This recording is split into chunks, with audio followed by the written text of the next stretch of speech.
국경을 넘으면 법도 권리도 사라집니다. 그곳에는 오직 폭력과 침묵만이 존재하죠. 2024년 동남아 국경 지역에서 매년 수백 명의 한국인이 실종되고 있습니다. 그들은 단기 아르바이트, 여행 가이드, 리조트 근무라는 달콤한 제안에 속아 국경을 넘었다가 돌아오지 못합니다. 하지만 그 어둠 속에서도 누군가는 희망의 끈을 놓지 않습니다. 20년간 영사관에서 일하다 퇴직한 한 남자는 지금 국경의 그림자 속에서 사라진 사람들을 찾고 있습니다. 이것은 한 통의 익명 이메일에서 시작된 구조와 믿음에 관한 기록입니다. 본격적인 이야기에 앞서 잠시 안내 말씀드립니다. 영상이 마음에 드셨다면 구독과 좋아요로 응원 부탁드립니다. 안녕하세요. 저는 석진우입니다.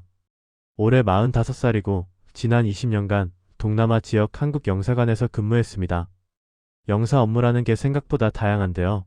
여권 재발급부터 사고 처리, 그리고 해외에서 어려움을 겪는 한국 국민을 돕는 일까지 포함됩니다. 퇴직 후에는 조용히 지낼 생각이었지만 제가 목격한 일들이 너무 많았어요. 그래서 지금은 인신매매 피해자 구조를 돕는 비영리 단체에서 자원봉사를 하고 있습니다. 매달 한 번씩 저는 태국과 미얀마 국경 지역을 방문합니다. 그곳은 법의 경계가 모호한 곳이에요. 국가의 힘이 닿지 않는 지역에서는 범죄 조직들이 활개를 칩니다.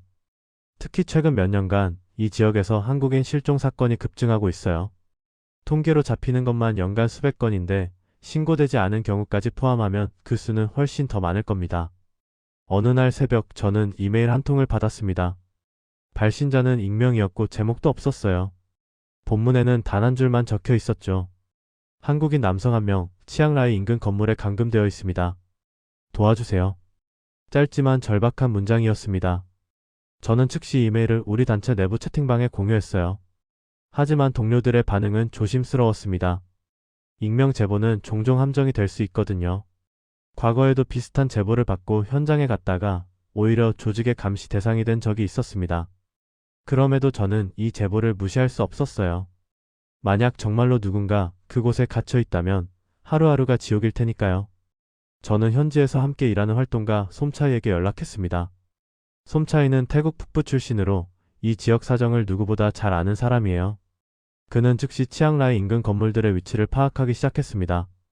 사흘 후 솜차이로부터 연락이 왔습니다. 그는 제보와 일치하는 건물 한 곳을 찾아냈다고 했어요. 외딴 마을 끝자락에 위치한 3층짜리 건물인데 겉보기엔 평범해 보이지만 창문마다 철창이 설치되어 있고 경비원들이 24시간 교대로 근무한다고 했습니다. 저는 바로 다음날 비행기를 타고 치앙라이로 향했습니다. 공항에서 솜차이를 만났고 우리는 곧장 그 건물 인근으로 이동했어요. 건물은 마을에서 약 3km 떨어진 곳에 있었습니다. 주변은 논밭과 야자수만 있을 뿐 사람의 흔적은 거의 없었죠. 우리는 건물에서 200m 정도 떨어진 언덕에 자리를 잡았습니다. 솜차이가 준비해온 망원경으로 건물을 관찰하기 시작했어요. 1층에는 경비원 2명이 보였고 2층과 3층 창문에서는 가끔 사람의 그림자가 지나갔습니다. 하지만 얼굴을 명확히 확인할 수는 없었어요. 1시간쯤 지났을 때 3층 창가에 한 남성이 나타났습니다. 그는 창문에 기댄 채 밖을 응시하고 있었어요. 저는 망원경 배율을 최대로 높였습니다. 그 순간 그 남성이 손을 들어 무언가를 표현하고 있다는 걸 알았죠. 손가락으로 SOS를 천천히 그리고 있었습니다. 저는 솜차이를 돌아봤습니다. 그도 같은 걸 본 듯 고개를 끄덕였어요. 우리는 확신했습니다. 저 안에 정말로 누군가 갇혀 있다는 것을요. 하지만 문제는 어떻게 그를 구할 것인가였습니다. 건물은 철저히 감시되고 있었고 주변에는 도움을 청할 마을도 없었어요. 게다가 이런 조직은 대부분 현지 경찰과 유착관계를 맺고 있습니다. 잘못 접근했다간 오히려 상황을 악화시킬 수도 있었죠. 저는 솜차이에게 말했습니다. 일단 더 많은 정보를 모으자고요. 경비교대 시간, 출입문 위치, 내부 구조, 그리고 조직의 배후까지 모든 걸 파악한 뒤에 움직여야 한다고 말이죠. 그날 밤 저는 숙소로 돌아와 노트북을 열었습니다. 과거 영사관에서 일할 때 받았던 보고서들을 다시 검토하기 시작했어요. 이 지역에서 발생한 인신매매 사건들의 패턴, 조직의 운영 방식, 그리고 구조 성공 사례들을 분석했습니다. 한 가지 확실한 건 혼자서는 절대 할 수 없는 일이라는 거였어요.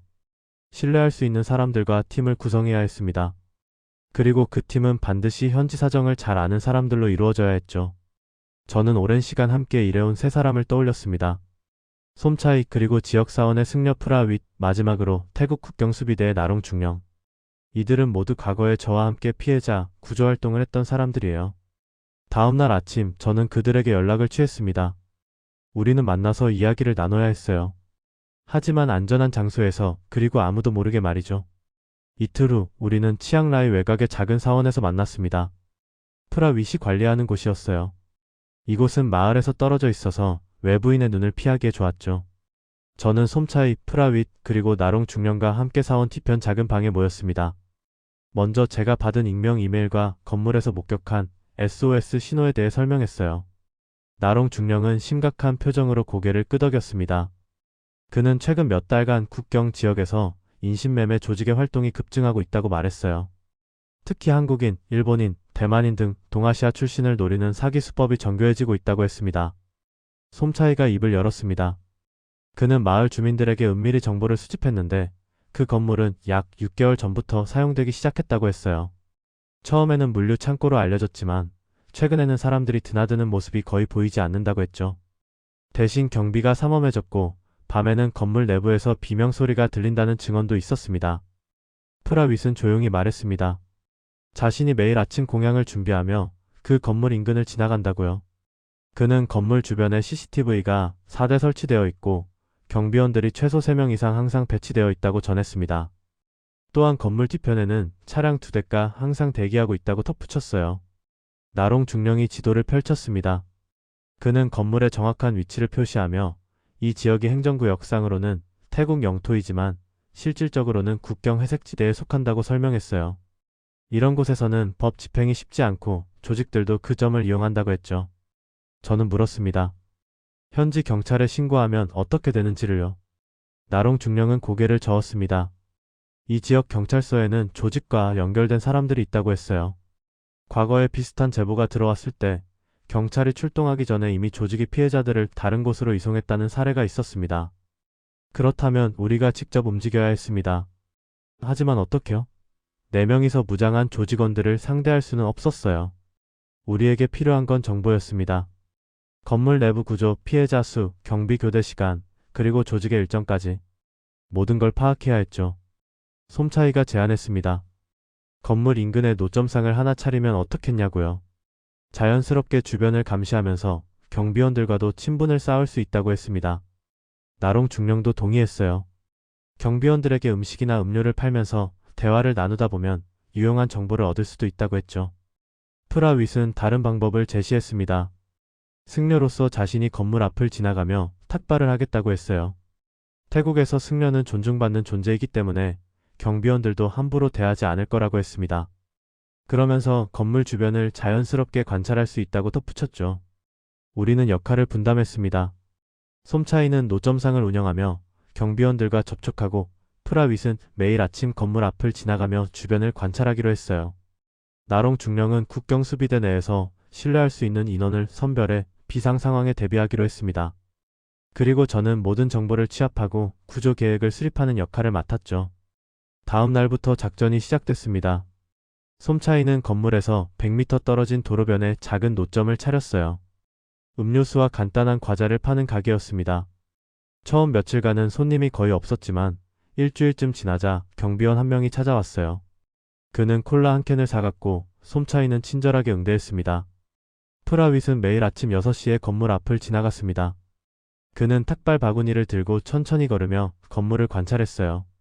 며칠 후 그는 건물 3층 창문에서 같은 남성이 매일 같은 시간에 나타난다는 걸 확인했습니다. 그 남성은 여전히 손으로 신호를 보내고 있었죠. 저는 숙소에서 모든 정보를 정리했습니다. 솜차이가 보내온 경비원 교대 시간, 프라윗이 관찰한 건물 내부 동선, 나롱 중령이 파악한 조직의 차량 이동 패턴까지 퍼즐 조각들이 하나씩 맞춰지기 시작했어요. 2주가 지났을 때 우리는 중요한 사실 하나를 알아냈습니다. 매주 목요일 새벽 4시에서 5시 사이 경비원 교대 시간에 약 10분간 뒷문이 무방비 상태가 된다는 거였어요.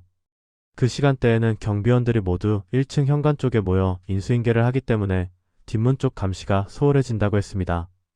이제 우리에게 필요한 건 피해자와 직접 소통할 방법이었습니다.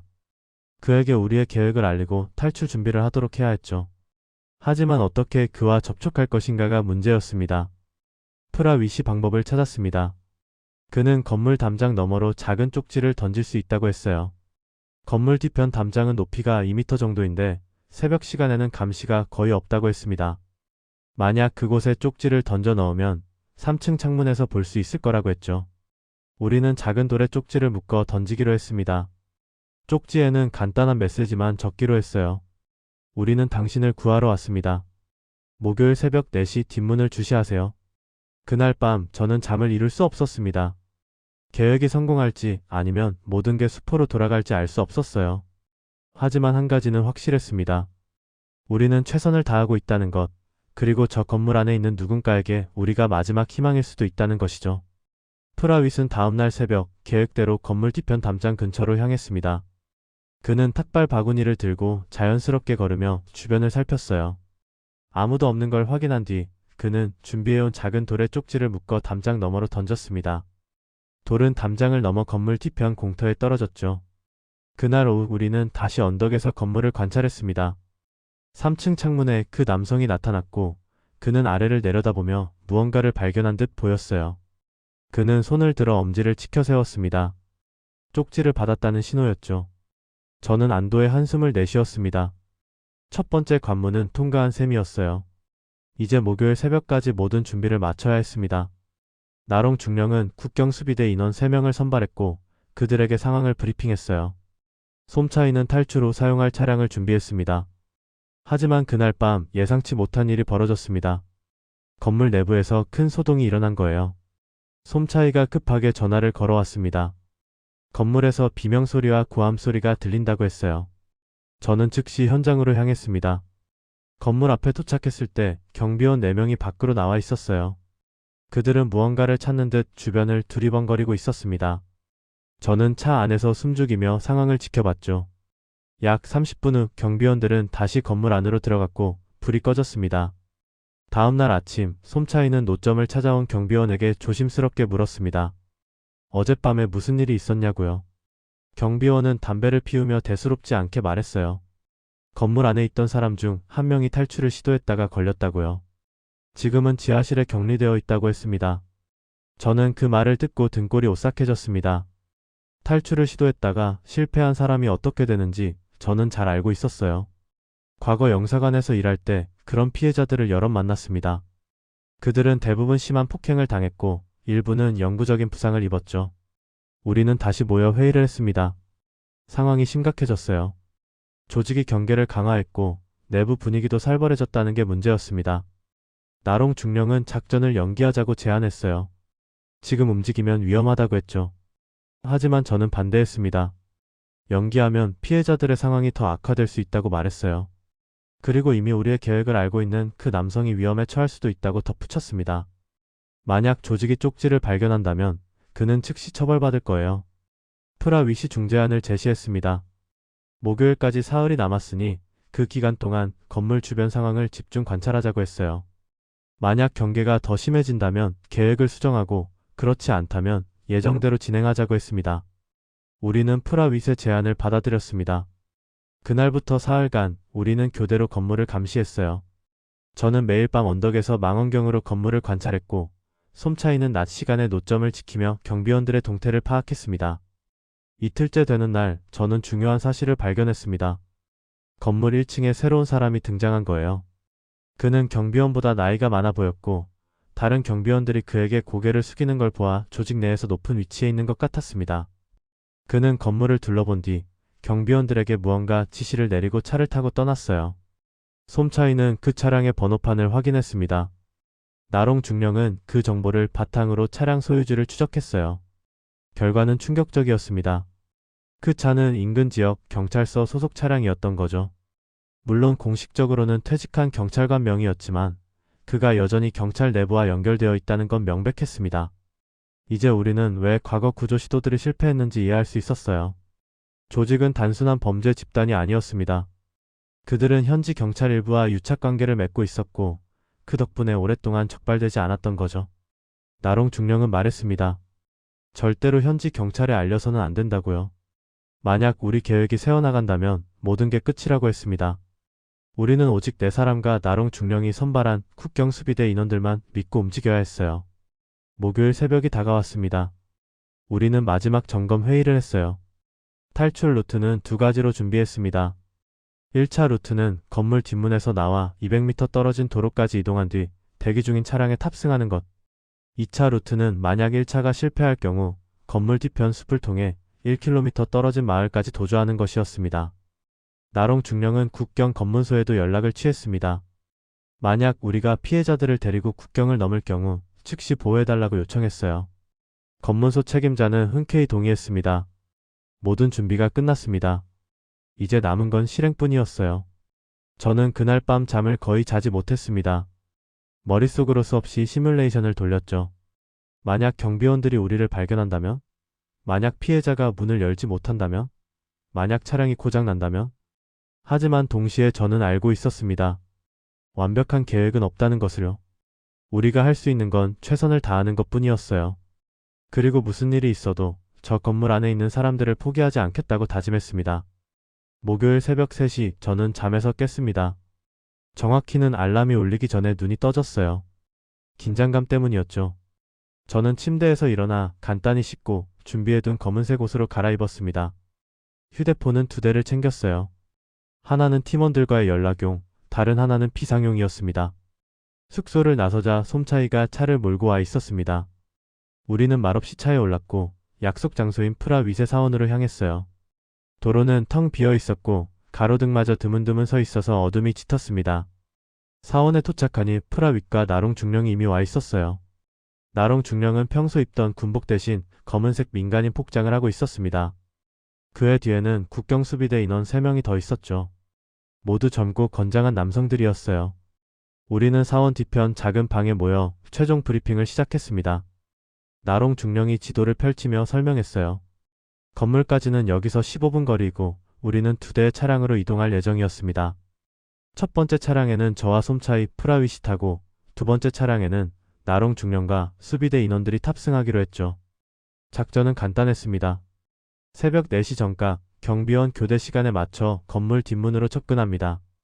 프라윗이 담장 너머로 신호를 보내면 안에 있는 피해자가 뒷문을 열고 나옵니다. 우리는 그를 차에 태워 즉시 국경 검문소로 이동하는 거였어요. 하지만 계획대로 되지 않을 경우도 대비해야 했습니다. 나롱 중령은 수비대 인원들에게 지시했어요. 만약 조직원들이 추격해온다면 그들이 저지선을 형성해 시간을 벌라고요. 다만 가능한 한 충돌은 피하라고 덧붙였습니다. 저는 팀원들을 둘러봤습니다. 모두 긴장한 표정이었지만 눈빛만큼은 확고했어요. 우리는 각자의 역할을 다시 한번 확인하고 사원을 출발했습니다. 새벽 3시 45분 우리는 건물에서 500m 떨어진 지점에 차를 세웠습니다. 시동을 끄고 불을 모두 껐어요. 저는 망원경을 들고 건물을 관찰했습니다. 1층 현관에 경비원 4명이 모여 있었어요. 그들은 담배를 피우며 이야기를 나누고 있었죠. 교대 시간이 임박했다는 뜻이었습니다. 3시 55분 나롱 중령이 무전기를 통해 신호를 보냈습니다. 모두 준비하라고요. 우리는 차에서 내려 건물 뒤편으로 조심스럽게 이동하기 시작했어요. 발소리가 나지 않도록 천천히 그리고 최대한 낮은 자세로 움직였습니다.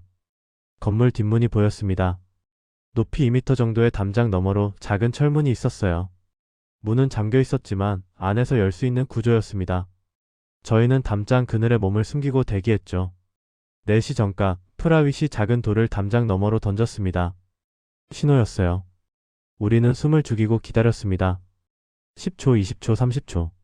아무 반응이 없었어요. 저는 불안해지기 시작했습니다.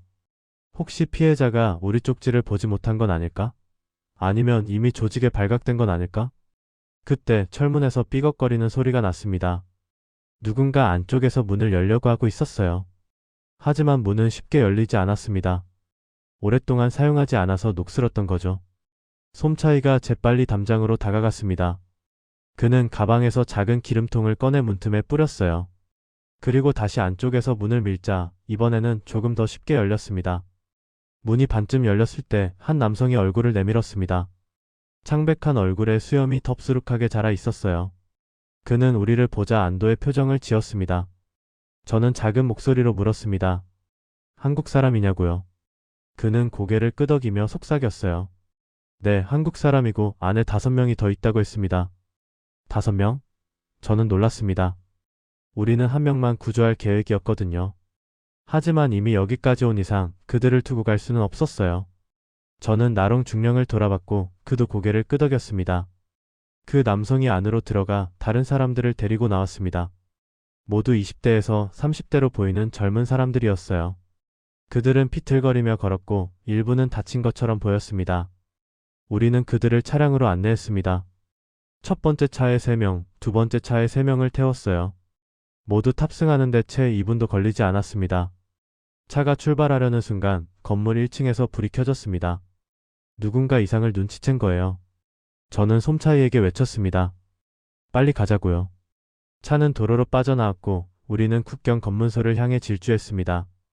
뒤를 돌아보니 건물에서 차량 한 대가 우리를 쫓아오고 있었어요. 뒤따라오는 차량은 빠르게 거리를 좁혔습니다. 저는 뒤를 돌아보며 상황을 확인했어요. 조직원들이 탄 차량은 검은색 픽업 트럭이었고 최소 4명이 타고 있는 것 같았습니다. 그들은 우리 차에 경적을 울리며 위협했죠. 솜차이는 엑셀러레이터를 끝까지 밟았습니다. 하지만 우리 차는 피해자 6명을 태우고 있어서 속도가 나지 않았어요. 게다가 도로 상태도 좋지 않았죠. 피포장 구간이 곳곳에 있어서 차가 심하게 흔들렸습니다. 나롱 중령이 무전기로 지시했습니다. 두 번째 차량은 속도를 줄여서 추격 차량을 막으라고요. 국경 수비대 인원들이 탄 차량이 속도를 늦추며 도로 중앙을 가로막았습니다. 픽업 트럭은 앞지르기를 시도했지만 좁은 도로에서는 쉽지 않았어요. 저는 차 안에 탄 피해자들을 살폈습니다. 그들은 모두 겁에 질린 표정이었어요. 한 명은 계속 떨고 있었고 다른 한 명은 창밖을 응시한 채 아무 말도 하지 않았습니다. 저는 그들에게 말했어요. 걱정하지 말라고 곧 안전한 곳에 도착할 거라고요. 하지만 그때 픽업 트럭이 도로 옆 비탈을 타고 앞질러 나왔습니다. 그들은 우리 차 앞을 가로막으려 했어요. 솜차이는 급하게 핸들을 꺾었고 차는 도로를 벗어나 밭으로 돌진했습니다. 다행히 밭은 평평했어요. 솜차이는 밭을 가로질러 다시 도로로 진입했습니다. 하지만 픽업 트럭도 포기하지 않았죠. 그들은 계속 우리를 추격했고 점점 더 가까워지고 있었습니다. 저는 시계를 봤습니다. 새벽 4시 17분. 국경 검문소까지는 아직 10km 이상 남았어요. 이 속도로는 최소 15분은 더 걸릴 것 같았습니다. 그때 나롱 중령의 무전기에서 소리가 났습니다. 검문소에서 연락이 온 거예요. 그들은 우리의 상황을 파악하고 지금 순찰 차량 2대를 출동시켰다고 했습니다. 약 5분 후면 우리와 합류할 수 있다고 했죠. 저는 안도했습니다. 5분만 버티면 됐어요. 하지만 그 5분이 얼마나 길게 느껴지는지 그때 처음 알았습니다. 픽업 트럭은 다시 한번 우리 옆으로 바짝 붙었습니다. 조수석에 탄 사람이 창문을 열고 고함을 질렀어요. 차를 세우라고요. 하지만 우리는 멈출 수 없었습니다. 솜차이가 다시 급 커브를 돌았습니다. 이번에는 작은 마을 안으로 진입했어요. 좁은 골목길을 빠르게 통과하며 우리는 픽업 트럭과의 거리를 조금 벌렸습니다. 하지만 마을을 벗어나자 다시 직선 도로가 나왔고 픽업 트럭은 금방 따라잡았죠. 그때 저 앞에서 파란 불빛이 보였습니다. 경찰 차량이었어요. 아니, 국경수비대 순찰 차량이었습니다. 2대의 차량이 사이렌을 울리며 우리를 향해 다가오고 있었어요. 픽업 트럭은 순찰 차량을 보자 속도를 줄였습니다. 그리고 갑자기 유턴을 해서 반대 방향으로 도주하기 시작했어요. 순찰 차량 한 대가 픽업 트럭을 추격했고 다른 한 대는 우리를 호위하며 검문소까지 안내했습니다. 새벽 4시 32분, 우리는 마침내 국경 검문소에 도착했습니다. 검문소 직원들이 우리를 맞이했어요. 피해자들은 차에서 내려 검문소 안으로 안내됐고 의료진이 즉시 그들의 상태를 확인했습니다. 저는 차에서 내려 깊은 숨을 내쉬었습니다. 드디어 끝났어요. 아니, 적어도 가장 위험한 부분은 넘긴 셈이었죠. 나롱 중령이 다가왔습니다. 그는 제 어깨를 가볍게 두드리며 말했어요. 수고했다고, 우리가 해냈다고요. 저는 고개를 끄덕이며 검문소 안을 바라봤습니다. 피해자 6명은 담요를 두르고 따뜻한 차를 마시고 있었어요. 그들의 얼굴에는 여전히 불안감이 남아 있었지만 적어도 이제는 안전했습니다. 조직의 소나기에서 벗어난 거죠. 검문소 책임자가 저에게 다가왔습니다. 그는 피해자들의 신원을 확인하고 각 국가 대사관에 연락을 취하겠다고 했어요. 한국인 2명, 필리핀인 2명, 베트남인 1명, 그리고 라오스인 1명이었습니다. 저는 한국인 2명에게 다가갔습니다. 그들은 서로 다른 시기에 똑같은 수법으로 속아 넘어갔다고 했어요. 한 명은 온라인 광고를 보고 단기 아르바이트에 지원했고, 다른 한 명은 지인의 소개로 리조트 일자리를 얻었다고 했습니다. 하지만 도착한 곳은 리조트가 아니라 감옥 같은 건물이었다고 했죠. 그들은 매일 12시간 이상 보이스피싱 전화를 걸어야 했다고 합니다. 거부하면 폭행당했고 식사도 제대로 주어지지 않았다고 했어요. 탈출을 시도하면 더 심한 처벌이 기다리고 있었다고 했습니다. 저는 그들의 이야기를 들으며 가슴이 먹먹해졌습니다. 이런 일이 지금 이 순간에도 수없이 벌어지고 있다는 게 현실이었어요. 우리가 구한 6명은 빙산의 일각에 불과했죠. 해가 떠오르기 시작했습니다. 저는 검문소 밖으로 나가 하늘을 바라봤어요. 붉은 아침 햇살이 국경 너머 산을 비추고 있었습니다. 새로운 하루가 시작되고 있었죠. 검문소에서 하루를 보낸 후 피해자들은 각 국가 대사관 직원들과 만났습니다. 한국 대사관에서는 영사 한 명이 직접 찾아왔어요. 그는 피해자 2명과 면담을 진행하고 귀국 절차를 안내했습니다. 저는 영사와 따로 이야기를 나눴습니다. 그에게 이번 사건의 전말을 설명하고 앞으로도 비슷한 일이 계속 발생할 가능성이 높다고 말했어요. 그는 고개를 끄덕이며 말했습니다. 이미 외교부에서도 이 문제를 심각하게 받아들이고 있다고요. 하지만 현실적으로 모든 피해자를 보호하기는 어렵다고 했습니다. 그날 오후 저는 나롱 중령, 솜차이, 프라윗과 함께 다시 모였습니다. 우리는 작은 식당에서 늦은 점심을 먹으며 이번 작전을 돌아봤어요. 솜차이가 먼저 입을 열었습니다. 자신은 처음에 성공할 거라고 확신하지 못했다고 했어요. 너무 많은 변수가 있었고 조직의 감시도 삼엄했다고 했습니다. 하지만 우리가 포기하지 않았기 때문에 가능했다고 덧붙였죠. 프라윗은 조용히 말했습니다. 자신은 오랫동안 이런 일을 해왔지만 매번 두렵다고 했어요. 만약 실패한다면 피해자들이 더 큰 고통을 받을 수도 있기 때문이라고 했습니다. 하지만 그럼에도 불구하고 이 일을 계속하는 이유는 누군가는 해야 하는 일이기 때문이라고 했죠. 나롱 중령은 맥주 한 잔을 들며 말했습니다. 이번 작전이 성공한 건 우리 4사람이 서로를 신뢰했기 때문이라고요. 각자의 역할을 충실히 해냈고 위기 상황에서도 침착하게 대응했다고 했습니다. 저는 그들을 바라보며 생각했습니다. 이 사람들이야말로 진짜 영웅이라고요. 언론에 나오지도 않고 누구에게 인정받지도 못하지만 묵묵히 자신의 자리에서 최선을 다하는 사람들이었어요. 식사를 마친 후 저는 검문소로 돌아가 피해자들과 다시 만났습니다. 한국인 2명 중 1명은 이름이 김현우였어요. 그는 32살이었고 대학을 졸업한 뒤 취업을 준비하다 이번 일을 당했다고 했습니다. 현우는 제게 물었습니다. 왜 자신을 도와줬느냐고요. 저와는 아무 관계도 없는데 말이에요.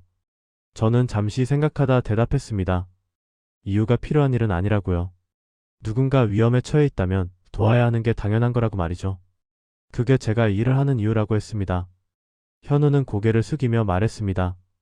자신은 그 건물에서 매일 죽고 싶다는 생각을 했다고요. 탈출할 방법도 없었고 누구에게도 도움을 청할 수 없었다고 했습니다.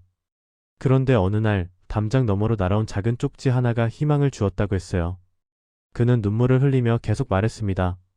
그 쪽지를 받았을 때 처음에는 믿을 수 없었다고요. 혹시 조직이 설치한 함정은 아닐까 의심했다고 합니다. 하지만 며칠을 고민한 끝에 믿기로 결심했다고 했죠. 그게 마지막 기회일지도 모른다고 생각했대요. 저는 현우의 어깨를 가볍게 두드렸습니다. 이제 안전하다고 곧 한국으로 돌아갈 수 있을 거라고 말했어요. 그는 고개를 끄덕이며 감사하다는 말을 반복했습니다. 그날 밤 저는 숙소로 돌아와 노트북을 열었습니다. 이번 사건에 대한 보고서를 작성하기 시작했어요. 피해자 수, 구조 과정, 조직의 구조, 그리고 앞으로의 대응 방안까지 모든 걸 상세히 기록했습니다. 보고서를 작성하면서 저는 깨달았습니다. 이번 작전은 성공했지만 더 많은 일이 남아있다는 것을요. 저 건물에는 6명만 있었던 게 아닙니다. 조직은 여러 곳에 비슷한 시설을 운영하고 있었고 그곳에도 수많은 피해자가 갇혀 있을 거예요. 저는 우리 단체 대표에게 이메일을 보냈습니다. 국경 지역 모니터링을 강화해야 한다고, 그리고 현지 네트워크를 더 확대해야 한다고 제안했어요. 대표는 즉시 답장을 보냈습니다. 좋은 의견이라며 곧 회의를 소집하겠다고 했죠. 다음 날 아침 저는 검문소에서 피해자들과 마지막 인사를 나눴습니다. 그들은 각자의 나라로 돌아갈 준비를 하고 있었어요. 현우는 제게 다가와 악수를 청했습니다. 당신을 잊지 않겠다고, 그리고 한국에 돌아가면 꼭 다시 연락하겠다고 말했어요. 저는 미소 지으며 대답했습니다. 건강하게 잘 지내라고 그리고 앞으로는 조심하라고요. 피해자들을 태운 차량이 검문소를 떠났습니다. 저는 그들이 사라질 때까지 손을 흔들었어요. 그리고 돌아서서 다시 국경 지역을 바라봤습니다. 저 너머에는 아직도 수많은 사람이 도움을 기다리고 있을 거예요. 그들에게도 희망의 쪽지를 전할 수 있을까요? 저는 다짐했습니다. 할 수 있는 한 계속 이 일을 하겠다고요. 일주일 후 저는 다시 우리 단체 사무실에 있었습니다. 서울에서 화상회의가 소집됐고 이번 구조작전에 대한 보고를 해야 했어요. 화면에는 단체 대표와 이사진 5명이 보였습니다. 저는 준비한 자료를 화면에 띄우며 설명을 시작했습니다. 피해자 6명의 신원, 구조 과정, 그리고 조직의 운영 방식까지 모든 걸 상세히 보고했어요. 대표는 고개를 끄덕이며 말했습니다. 훌륭한 작업이었다고, 하지만 앞으로는 더 체계적인 접근이 필요하다고 했어요. 한 번에 6명을 구했지만 그보다 더 많은 사람이 여전히 위험에 처해 있다고 말이죠. 이사진 중 한 명이 질문했습니다. 현지 경찰과의 협력은 불가능하냐고요. 저는 대답했습니다. 현재로서는 어렵다고, 일부 경찰이 조직과 유착되어 있기 때문이라고 설명했어요. 대신 국경수비대와의 협력을 강화하는 게 현실적이라고 제안했습니다. 회의는 2시간 동안 이어졌습니다. 결론은 명확했어요. 국경 지역 활동을 확대하고 현지 네트워크를 강화하며 피해자 제보 시스템을 개선하는 것, 그리고 이 모든 활동의 책임자로 저를 임명한다는 거였죠. 저는 수락했습니다. 이미 일을 시작한 이상 끝까지 해내고 싶었어요. 회의가 끝난 후 저는 나롱 중령에게 전화를 걸었습니다. 그는 최근 국경 지역 순찰을 강화했다고 말했어요. 특히 인신매매 의심 시설들을 집중 모니터링하고 있다고 했습니다. 솜차이도 여전히 노점을 운영하며 정보를 수집하고 있었어요. 그는 최근 새로운 제보 하나를 받았다고 말했습니다. 또 다른 건물에서 한국인으로 추정되는 사람이 목격됐다는 거였죠. 저는 즉시 그 정보를 확인하기로 했습니다. 다음 주에 다시 치앙라이로 갈 예정이었어요. 한편 구조된 피해자 현우로부터 이메일이 왔습니다. 그는 한국에 무사히 도착했고 가족과 재회했다고 했어요. 당분간은 심리치료를 받으며 회복에 집중할 예정이라고 했습니다. 그는 이메일 마지막에 이렇게 적었습니다. 진우 씨 정말 감사합니다. 당신이 아니었다면 저는 지금도 그 지옥 같은 곳에 있었을 겁니다. 언젠가 제가 회복되면 저도 당신처럼 누군가를 돕는 일을 하고 싶습니다. 저는 이메일을 읽으며 미소 지었습니다. 그가 건강하게 회복되길, 그리고 다시 일상으로 돌아갈 수 있길 바랐어요. 그날 저녁 저는 프라 윗과 통화를 했습니다. 그는 최근 사원에서 피해자 가족들을 위한 기도 모임을 시작했다고 말했어요. 매주 일요일 저녁 실종자 가족들이 모여 서로를 위로하고 희망을 나눈다고 했습니다. 저는 그 모임에 대해 더 자세히 물었습니다. 프라 윗은 설명했어요. 가족들은 실종된 사람이 살아 돌아오길 기도하지만 동시에 최악의 상황도 받아들일 준비를 하고 있다고요. 하지만 무엇보다 중요한 건 그들이 혼자가 아니라는 걸 느끼는 거라고 했습니다. 저는 고개를 끄덕였습니다. 그 말이 맞았어요. 이 일을 하면서 제가 배운 가장 큰 교훈은 사람들은 혼자서는 이겨낼 수 없다는 거였습니다. 서로 의지하고 함께 노력할 때 비로소 변화가 일어나죠. 다음 주 월요일 저는 다시 비행기를 탔습니다. 치앙라이로 향하는 길이었어요. 솜차이가 제보한 새로운 건물을 확인하기 위해서였죠. 공항에서 솜차이를 만났고 우리는 곧장 그 건물로 향했습니다. 이번에는 더 조심스럽게 접근해야 했어요. 조직이 우리의 활동을 눈치챘을 가능성이 있었거든요. 건물은 이전 것보다 더 외딴 곳에 있었습니다. 도로에서 5km 이상 떨어진 산속이었어요. 우리는 차를 멀리 세워두고 걸어서 접근했습니다. 망원경으로 건물을 관찰하니 이전과 비슷한 구조였어요. 3층짜리 건물에 철창이 설치된 창문, 그리고 경비원들. 하지만 이번에는 경비가 더 삼엄했습니다. CCTV도 더 많이 설치되어 있었죠. 우리는 며칠간 건물을 모니터링했습니다. 그리고 확인했어요. 안에 정말로 사람들이 감금되어 있다는 것을요. 창문 너머로 가끔 사람의 그림자가 지나갔고 밤에는 희미한 불빛이 보였습니다. 이번에는 더 신중해야 했습니다. 저는 나롱 중령과 협의해 장기 계획을 세우기로 했어요. 한두 달에 걸쳐 정보를 수집하고 조직의 약점을 파악한 뒤 움직이기로 한 거죠. 그날 밤 저는 숙소로 돌아와 창밖을 바라봤습니다. 국경 너머로 보이는 산들이 달빛 아래 검게 물들어 있었어요. 저 산 어딘가에 또 다른 피해자들이 구조를 기다리고 있을 거예요. 저는 다짐했습니다. 포기하지 않겠다고, 할 수 있는 한 계속 이 일을 하겠다고요. 한 명이라도 더 구할 수 있다면 그걸로 충분하다고 생각했습니다. 6개월이 흘렀습니다. 그동안 우리는 총 23명의 피해자를 구조했어요. 한국인 9명, 일본인 5명, 필리핀인 6명, 그리고 다른 국적 3명이었습니다. 매번 작전은 달랐습니다. 때로는 밤에 몰래 침투했고, 때로는 현지 경찰의 협조를 얻어 공식 구조 작전을 펼치기도 했어요. 하지만 공통점은 하나였습니다. 우리는 절대 포기하지 않았다는 거죠. 이제 우리 팀은 더 커졌습니다. 나롱 중령이 추천한 국경수비대 인원 5명이 합류했고, 프라윗과 연결된 다른 승려 3명도 네트워크에 참여했어요. 솜차이는 이제 단순한 활동가가 아니라 현지 코디네이터로서 모든 작전을 총괄하고 있었습니다. 어느 날 저는 서울에서 온 방문객을 맞았습니다. 외교부 영사국장이었어요. 그는 우리의 활동에 대해 감사를 표하며 정부 차원에서도 지원을 확대하겠다고 약속했습니다. 국장은 말했습니다. 해외 인신매매 피해가 점점 늘고 있는데 정부만의 힘으로는 한계가 있다고요. 그래서 우리 같은 민간 단체와의 협력이 필수적이라고 했습니다. 저는 국장에게 제안했습니다. 피해 예방 캠페인을 강화해야 한다고요. 사람들이 이런 사기 수법을 미리 알고 있다면 피해를 줄일 수 있다고 말했어요. 국장은 동의하며 곧 관련 예산을 편성하겠다고 했습니다. 그날 오후 저는 현우로부터 전화를 받았습니다.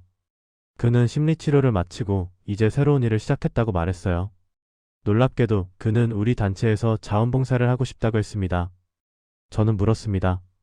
정말로 괜찮겠느냐고요. 과거의 기억이 떠올라 힘들지 않겠냐고 말이죠. 현우는 대답했습니다. 오히려 이 일을 하면서 자신의 경험이 누군가에게 도움이 될 수 있다면 그게 진정한 회복이라고 생각한다고요. 저는 그의 결심을 존중했습니다. 현우는 다음 달부터 서울 사무실에서 피해자 상담 업무를 맡기로 했어요. 그의 경험은 다른 피해자들에게 큰 힘이 될 거라고 확신했습니다. 한 달 후 저는 방콕에서 열린 국제회의에 참석했습니다. 동남아 지역 인신매매 방지를 주제로 한 회의였어요. 각국 정부 관계자와 NGO 대표들이 모여 대책을 논의했습니다. 저는 우리의 사례를 발표했습니다. 현지 네트워크 구축의 중요성, 피해자 중심 접근법, 그리고 지속 가능한 구조 시스템 구축에 대해 설명했어요. 많은 참석자가 관심을 보였고 여러 국가에서 협력을 제안했습니다. 회의가 끝난 후 저는 일본 NGO 대표와 이야기를 나눴습니다. 그는 일본에서도 비슷한 피해가 급증하고 있다며 우리의 노하우를 배우고 싶다고 했어요. 저는 흔쾌히 동의했습니다. 이 문제는 한 나라만의 문제가 아니었거든요. 다음 주 저는 다시 치앙라이로 돌아갔습니다. 솜차이가 새로운 제보를 받았다고 연락해왔기 때문이에요. 이번에는 미얀마 국경 지역에 더 큰 시설이 있다는 정보였습니다. 우리는 일주일간 그 시설을 모니터링했습니다. 규모가 이전과는 비교할 수 없을 정도로 컸어요. 5층짜리 건물에 최소 10명 이상이 갇혀있는 것으로 추정됐습니다. 이번에는 우리만의 힘으로는 어려웠습니다. 저는 나롱 중령과 상의한 끝에 태국 경찰 특수부대에 정식으로 협조를 요청하기로 했어요. 다행히 경찰청장이 우리의 활동을 알고 있었고 지원을 약속했습니다. 한 달간의 준비 끝에 우리는 합동 작전을 개시했습니다. 경찰 특수부대 30명, 국경수비대 20명, 그리고 우리 팀이 함께 움직였어요. 새벽 5시 작전이 시작됐습니다. 특수부대가 건물 정문을 돌파하는 동안 우리는 후방을 지키며 탈출하는 피해자들을 안내했어요. 작전은 성공적이었습니다. 총 58명의 피해자를 구조했고 조직원 12명을 체포했습니다. 이 작전은 현지 언론에 크게 보도됐습니다. 하지만 우리 팀은 언론 인터뷰를 거절했어요. 우리의 얼굴이 알려지면 앞으로의 활동이 어려워질 수 있었거든요. 그날 저녁 우리 팀은 작은 식당에 모였습니다. 프라윗, 솜차이, 나롱 중령, 그리고 새로 합류한 팀원들까지. 우리는 조용히 건배를 했어요. 나롱 중령이 말했습니다. 오늘은 좋은 날이지만 내일은 또 다른 하루가 시작될 거라고요. 우리의 일은 끝나지 않았다고 말이죠. 저는 고개를 끄덕였습니다. 그 말이 맞았어요. 오늘 58명을 구했지만 아직도 수백 명이 어딘가에 갇혀 있습니다. 그들도 우리의 도움을 기다리고 있죠. 집으로 돌아가는 길 저는 하늘을 올려다봤습니다. 별들이 반짝이고 있었어요. 저는 생각했습니다. 저 별들처럼 우리도 누군가에게 작은 빛이 되고 있을까요? 20년 전 제가 처음 영사관에서 일을 시작했을 때 저는 단순히 직업이라고 생각했습니다. 하지만 이제는 알아요. 이건 직업이 아니라 사명이라는 것을요. 현우가 말했던 것처럼 우리의 경험은 다른 사람을 돕는 데 사용될 수 있습니다. 그리고 그렇게 할 때 비로소 우리의 상처도 치유되는 거죠. 저는 내일도 모레도 계속 이 일을 할 겁니다. 누군가 도움을 청하는 한 저는 그곳에 있을 거예요. 국경의 그림자 속에서 조용히 희망의 빛을 전하는 사람으로 말이죠. 한 통의 익명 이메일에서 시작된 이 여정은 이제 수많은 사람의 희망으로 이어지고 있습니다. 그리고 그 희망은 국경을 넘어 더 많은 사람에게 전해질 거예요. 우리는 모두 누군가의 빛입니다. 그리고 그 빛은 절대 꺼지지 않을 겁니다.